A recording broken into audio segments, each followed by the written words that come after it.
بسم الله الرحمن الرحیم. السلام علیکم زما ګران خواږه ملګرو. خبرونه به سره شیر کومه. خبرونه څه اهم هم دي پاک افغان ریلیشن ورسره ویزو مشکل او بیا پاکستان کې اندرونی سیاسي او بیا خاص کر د تحریک انصاف پارټۍ کې اندرونی اختلافات او شیر افضل مروت بیچاره وړ گیا جو لفظ و هغه واپس شیر افضل مروت باندې راغله او ته خفه هم یو شیر افضل مروت سره یقینا چې ډېر زیات ظلم کیږي ولې چې ورور قرباني هم ورکاوه باوجود هغه پبلک اکاونټ کمیټې ته نشي تن اوسه پورې نوم نه دی ورکړی. پبلک اکاونټ کمیټې دا څه پاکستان کې څه روان دي پاک افغان صورتحال څه دی په دې باندې به لږ تفصیلي راځم خو نه مخکې تاسو نه ریکویسټ دی چې چینل لایک سبسکرایب لازمي کړئ او دا ټالی بټن هم که ورسره ووایي نو تاسو ته به زموږ نوي ویډیو چې کوم هغه وي هغه به درځي نو دا تاسو مینې اظهار سره لازمي وکړئ. راځو اول د پاکستان تحریک انصاف د اشرف ضل نه مخکې د پاک افغان ریلیشن کوم صورتحال دی او ورو پرمختګ کوي خو هغه شانتي صورتحال نه دی پیدا شوی چې کم ملګرو توقعات دي خاص کر د ویزو په حوالې سره که تاسو ګورئ چې مشکل سټل جاری دی حالانکې د میډیکل ویزې یا د نور چې کوم ویزې هغه باقاعده اعلان شوی خو هغه باوجود میډیکل ویزې ډېر په مشکله ملاویږي او بیا خاص کر یورپن چې څومره ملګري دي هغو دپاره دا پیغام دی چې لږ صبر نور ځکه کوي چې نارمل دپاره چې دې وخت کې چې کوم نگران سیټ اپ وزیرانو هغه یې دوباره مسلط کړي دي او هغه شان د جمهوري حکومت جوړ نه شو چې هغه اواز واوري. یقینا دلته خلک په اواز ورشته موږ هم په بار بار ادارو باندې اواز ورشته خو ریلیکسیشن هغه شان ځکه نه ملوي چې پاکستان کې اندرونی حالات چې کم دي هغه جوګا نه دي جوړ شوي چې هغه خپل معاملاتو نه وځي دي وجې نه ډېر مشکلات رامخته شوي دي او بهرحال بیا هم خلک چې کوم تبلیغ ویزه ده هغه باندې راځي او تبلیغ ویزې باندې 45 ورځو ویزه لګي او ډېر زر هم لګي او تګ راتګ خلک پې کوي او دغه یو سہولت کې پیدا شوی دی خو نور ویزو په حالات سره به ډېر زر چې کوم صحیح انفارمیشن راشي تاسو سره به لازمي شیر کوم. ورسره دلته کم کډوال دي هغو دپاره انسیار کیسونه چې کوم دي هغه ډېر تیز شوي دي او ویل کېږي دا چې جون اخره پورې به 1000 نه زیات فیملیانې چې کوم دي هغه مختلف ملکونو ته کینیډا وي امریکا وي د برطانیا د نور چې کوم رجسټر شوي دي یا چا بیسیس ته کیسونه لړ دي هغه به ځي. ورسره نور چې کوم دلته پراته چا کیسونه لیډ دي هغو باندې هم تیزوالی روان دي او بل طرف ته پاک افغان ریلیشن چې کوم دی هغه یخ کاڼ یا یخ واوره پراته ده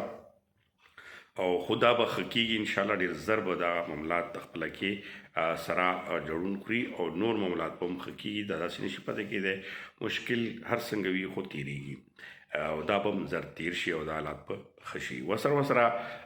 پاکستان کې اندروني چې کوم حالات دي دې وخت کې تاسو ګورئ چې کوم حکومت راغلی دی هغه هم هغه شانتې پرمختګ نشي کولی هغه شانتې مزل نشي کولی یو خو هغو منځ کې هم خپل لکه شهباز شریف نواز شریف ترمنځ ډېر زیات لکه اختلافات داسې دي چې شهباز شریف یو طرف ته دی نواز شریف بل طرف ته دی پارټۍ منځ کې هم هغه شانتې نشته بیا ورسره پیپلز پارټۍ شامله ده پیپلز پارټۍ خپل زور لګوي او بل طرف ته ورکې د اسټبلیشمنټ کسان لکه د نگران سیټ اپ وزیران دوباره راوستل چې محسن نقوي نقوي پارټۍ سم تعلق نه لري بیا هم هغه په دې کې په زور راوستو په زور بیا هغه غټه څوکۍ چې کوم داخله څوکۍ د هغه په ترلاسه کړي ده نو دې وجې نه دا مشکل سره جوړ دي انشاءالله الله به دا حالات بهتره کړي. ورسره د تحریک انصاف په حوالې سره راځو چې شیر افضل مروت موږ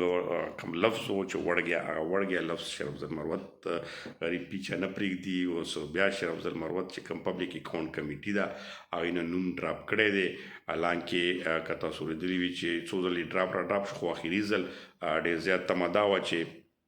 ډېله جیل مخې ته چې کله ملاقات وشو عمر ایوب چې کوم د پارټۍ جنرال سیکرټري هم دی اپوزیشن لیډر هم دی هغه په خپله ویل چې شیر افضل مروت ورسره ولاړو چې خان صاحب سره ملاقات وشو او هغه دا وویل چې شیر افضل مروت په پبلک اکاونټ کمیټې چیرمن وي او اوسه پورې شیر افضل مروت غریب دې تمه کې دی چې نن به پارټۍ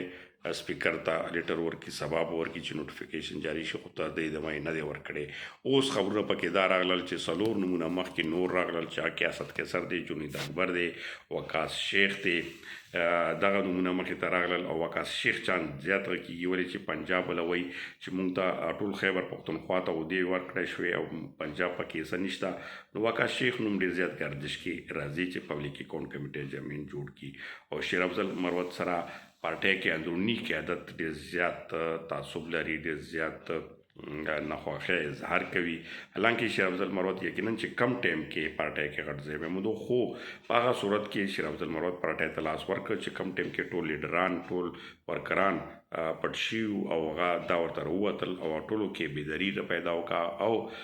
ډېر سخت جدوجهد یې وکړو. خو باوجود شیر افضل مروت سره دا قسم ناروا سلوک روان دی. او بل طرف ته پبلک اکاؤنٹ کمیټې باندې تاسو لږ پوهیږم چې پبلک اکاؤنٹ کمیټې ډېر دا پوزیشن دا چې کوم سیټ دی دا ډېر معتبر سیټ دی، د کې ډېر پاور دی. لکه دا پبلک اکاؤنٹ کمیټې چیرمین چې کوم وي هغه د ټولو ادارو ډیټا راوغوښتلی شي، ټولو ادارو احتساب کولی شي، خاص کر د پیسو لین دین په حوالې سره هغه هر قسمه اکشن اخیستلی شي. او بیا پبلک اکاؤنٹ کمیټې د حکومتي چارو د نورو د څومره کارونه کېږي د ټول ریکارډ وباسلی شي، د هغه باندې لاس اچولی شي، د هغه خلاف کاروایي کولی شي. نو دا ډېر ذمهوار سیټ دی. په دې وجې باندې هم د دې ته امارات هم زیات وي، لکه د وفاقي وزرا په شان ورته تنخواه هم وي، د هغونې پروټوکول هم وي، غوندې هر څه امارات ورته ورکول کېږي. خو دغه د بدمرغه شیر افضل مروت غریب تر اوسه پورې په دې پرې ځوړند کړی شوی دی. نو دغه صورتحال ته چې کوم دا پارټۍ ده،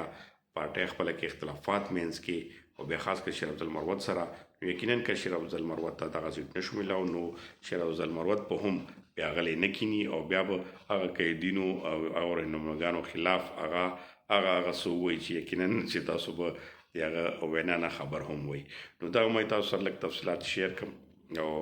که تاسو ویډیو خوښه شوي نو شیر لایک لازمي کوئ. چېرته چې وئ ښاد او آباد اوسئ.